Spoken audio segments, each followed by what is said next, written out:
It affects up to 240,000 people in this country alone. Yet to this day, just as a phantom illness, or yuppie flu as it was called.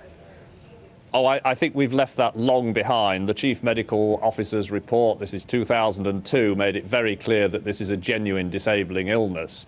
The World Health Organization fully recognise it and classify it as a neurological illness. So we've gone beyond that stage. But we do still have some sceptical and hostile doctors to persuade, I'm afraid. If we have left that far behind, then tell me how sympathetic employers are to people who suffer from ME.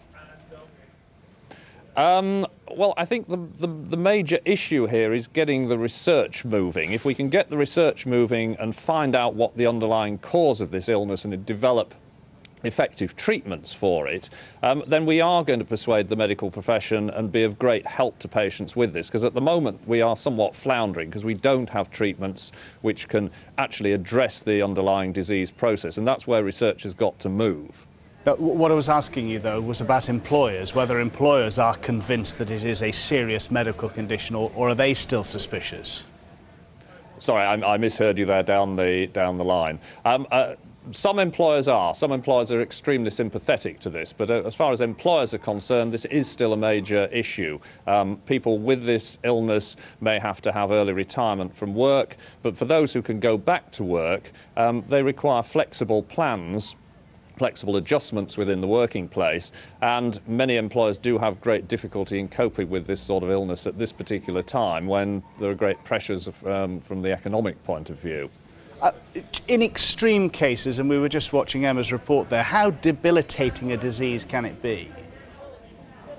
Well, the severity of this disease covers quite a spectrum. At one end of the spectrum, around about 25% of people with this illness would fall into a very severe category. Those are people who are housebound, bedbound, or wheelchair-bound. At the other end of the spectrum, we have people who've made good progress through good management and are returning to normal health. So it's a wide variety of presentations and a fairly wide variety spectrum of disability that it causes. And of course there's this international meeting going on here today. I mean, is Britain leading the way with this, or are we lagging behind? Well, I think within Europe, we've probably led the way as far as research is concerned. I think there's been more research being done here than anywhere else in Europe. We've got the gene expression research that you've been looking at. We've done some very important research into muscle and brain abnormalities. The ME Association is setting up a brain and tissue bank at the moment, and the Medical Research Council here has set up